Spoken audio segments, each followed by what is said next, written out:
y para continuar hablando de ello tenemos con nosotros al vicepresidente de FOES, él es Víctor Mateo. Muy buenas noches, gracias por estar con nosotros, bienvenido. Muy buenas, Ana Esther.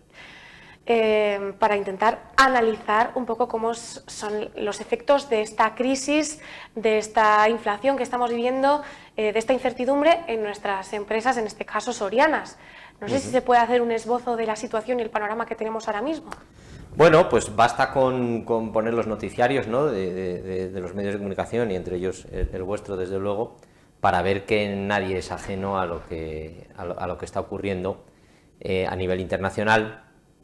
Pero también cabría destacar que desde la sociedad se está reclamando a las administraciones en el ámbito que sea, en el ámbito territorial, me refiero, tanto estatal como autonómico, como provincial o incluso local, el poner medidas encima de la mesa para mitigar los efectos, porque es una de sus responsabilidades, entendemos, los ciudadanos y los empresarios, ¿no?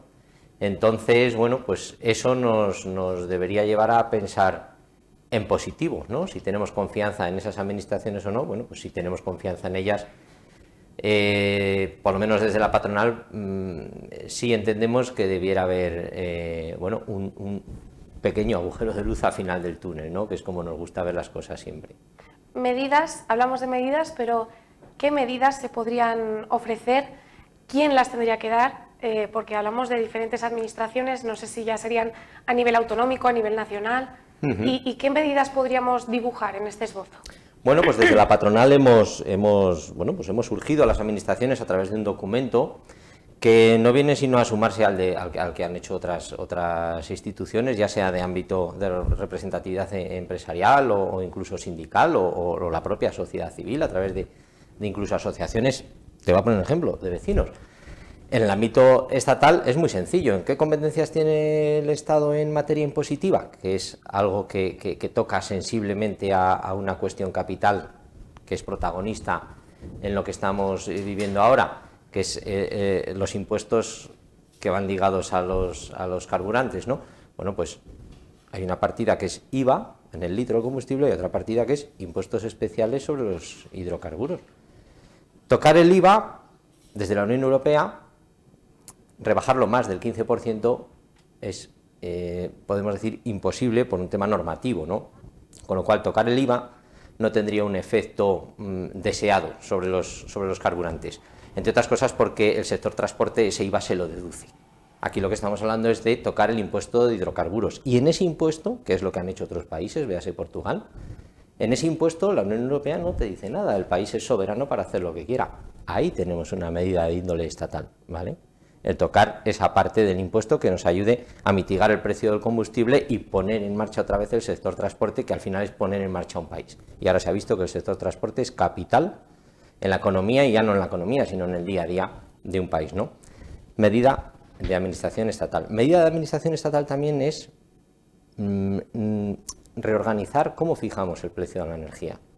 El precio del kilovatio hora pues tiene una serie de componentes. El Estado tiene potestad para fijarlo. Lo que desde luego no funcionaría, y aunque tenga potestad para hacerlo, es limitarlo, ¿vale? Los países del norte de Europa todo esto lo pondrían en un brete, y no te voy a decir que tienen derecho de veto a hacerlo, pero lógicamente en una institución donde hay 27 voces, como es el caso de la Unión Europea, sería imposible, por decirlo de alguna forma. Y prueba de ello que lo han intentado 2 veces. Se maldice que son las compañías eléctricas quien intentan vetar esta cuestión de limitar el precio de la energía, y no, es la Unión Europea, ¿vale? Ahora bien, la Unión Europea no te va a condicionar cómo fijas el precio, o por lo menos no en un 100% de cómo fijas el precio de esa energía. No tomes como base el gas, toma como base otras partidas, ¿vale? Y eso mitigaría también el precio del kilovatio hora, que es otra cuestión capital que está frenando la economía de un país, ¿no? Ya tenemos 2 cuestiones de índole estatal. Otra más, los ERTEs. Actualmente en ERTE están una serie de sectores. Es decir, ERTE por causa de fuerza mayor, cuando existió la pandemia, vamos, en un punto álgido de la pandemia, pues estábamos, como quien dice, todos los sectores, ¿no?, de la economía. Ahora se ha mantenido, sigue vivo para una serie de sectores, fundamentalmente agencias de viaje y turismo, pero dadas las circunstancias me temo que habrá que extenderlo a otros sectores de la actividad. Bueno, pues desbloqueemos la situación y legislando volvamos a extender los ERTEs por causa de fuerza mayor a otros ámbitos de la economía. otra medida estatal.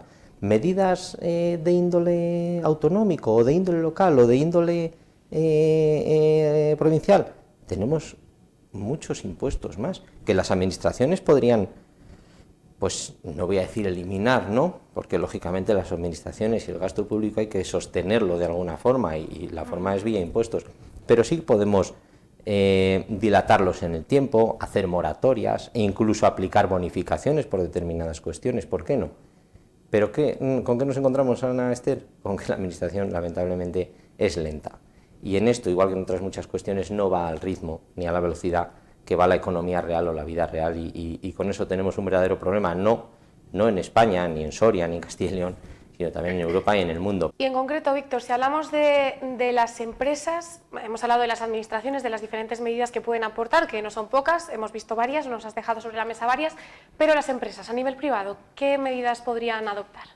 Bueno, vamos a ver, más que las empresas como tal, cuando hablamos del ámbito privado podríamos entender como tal un término muy manido, ¿no?, en la actualidad, pero que ya venimos años trabajándolo y en el que tenemos mucho que decir, tanto la parte patronal, la parte empresarial, como la parte de la fuerza laboral, que sería la parte sindical, ¿no? Me refiero al diálogo social, ¿vale? Y en el diálogo social, en el seno del diálogo social, que es en el marco en el que se puede englobar la negociación colectiva, ¿vale?, que es, digamos, el marco que regula las relaciones entre la empresa y los trabajadores que trabajan en ella, más allá de otras normas superiores como pueden ser el Estatuto de los Trabajadores, pues ahí se puede también hacer mucho. Estamos en una coyuntura en la que negociar esos convenios colectivos puede ser contraproducente, sobre todo si tenemos en cuenta que estamos en un entorno de inflación que más visos tiene de ser esta inflación que inflación a secas, ¿vale? Y trasladar al coste laboral ese incremento en precios nos puede hacer entrar a la economía en general y por ende a los trabajadores, no solo a las empresas, en un bucle muy peligroso. O sea, un bucle del que salir es realmente complicado y en el que todos perdemos. Si pierden las empresas, pierden los trabajadores, y si pierden los trabajadores, lógicamente se resiente la demanda y también pierden las empresas. Y ahí lo que pedimos, por lo menos el punto de vista que tenemos la patronal, es que creemos que sería conveniente calmar esos ánimos de negociación en estos momentos, esperar a que se vislumbre un poco de luz al final del túnel, el término con el que nos referíamos antes a todo esto, y esperar a ese momento entonces para abordar de nuevo las negociaciones. Pero sí creemos que con responsabilidad, tanto patronal como la parte sindical, deberíamos de frenar un poquito este ánimo negociador, trasladando a otro momento estas negociaciones. Creo que es responsabilidad de todos. Veíamos en movilizaciones como la que ayer se desarrollaba en el centro de Soria por parte de los sindicatos, comisiones obreras, UGT, asociaciones de vecinos, de consumidores, comentaban o llevaban ese lema de, en lugar de subir los impuestos, controlar los precios y aumentar los salarios. No sé si eso sería posible, si realmente es factible, porque las proclamas muchas veces es fácil decirlas, pero no sé si es tan fácil llevarlo a la praxis. Vamos a ver, posible, como todo en esta vida, es posible, ¿no? Probable, habría que discrepar, ¿vale? Porque no es una cuestión de voluntades, ojalá fuera tan sencillo como eso, ¿no? Al final, quien manda no es ni el que vende ni el que compra, es el mercado, ¿no?, el que regula todas las relaciones, o cuando el mercado dice una cosa, al final eso se va a trasladar a último punto. Cuando se habla de fijar precios o fijar salarios, realmente lo que estamos hablando es de intervenir los mercados, ¿vale? Eso va en contra del principio de libertad de mercado. Es una teoría económica keynesiana, ¿vale?, que se practica, keynesiana porque el economista que la promulgaba era el señor Keynes. Se utilizó para salir de la crisis del 29, el gran crack económico y colapso mundial que hubo a raíz de que, como se suele decir, ¿no?, cuando Wall Street estornuda, pues el resto del mundo se resfría, ¿no? Bueno, pues este tipo de políticas lo que hacían era intervenir los mercados. ¿Cómo? Fundamentalmente elevando el gasto público, ¿vale? Y eso está demostrado por teoría económica, que lo que hace es, bueno, pues hablaba antes del término de esta inflación, bueno, pues hacer que no salgamos de esa elevada tasa de precios con una situación de decrecimiento económico, que es algo verdaderamente peligroso y que es lo que verdaderamente robaría poder adquisitivo a los ciudadanos. Y por ciudadanos entendamos tanto a trabajadores, de verdad, como a empresarios, como a funcionarios, ¿vale? Como a jubilados, como a estudiantes, a todo el elenco de la sociedad. ¿Hacia dónde vamos con todo este panorama que tenemos sobre la mesa? Bueno, pues aquí te voy a responder desde un punto de vista personal, Ana Ester, ¿vale?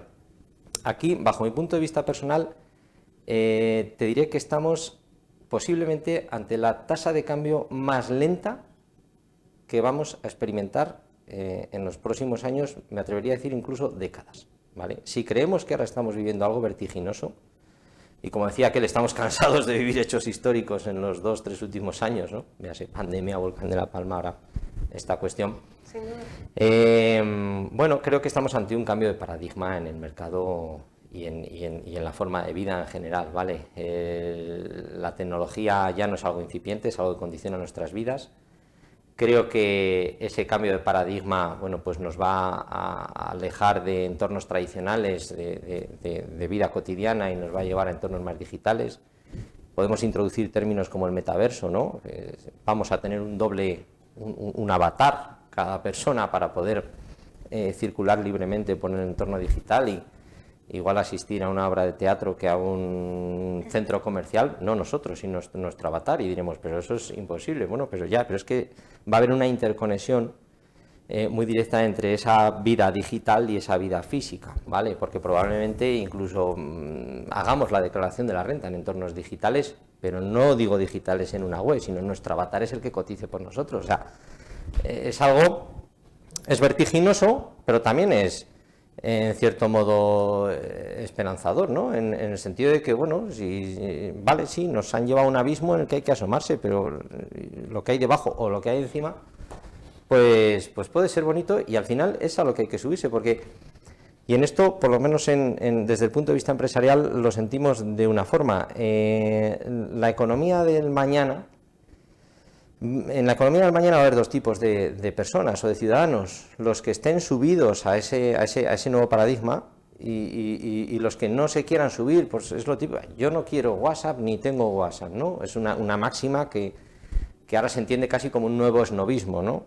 No, es que fulanito no tiene WhatsApp. Bueno, pues vale, pues el día de mañana, si no tienes, véase WhatsApp, véase lo que sea, pues probablemente no puedas ir al médico. Una cosa tan cotidiana como esa, ¿no? Lo estamos viendo con la banca digital, ¿no? Y si vives en un entorno rural, bueno, pues o te subes al carro digital o te has quedado sin banca.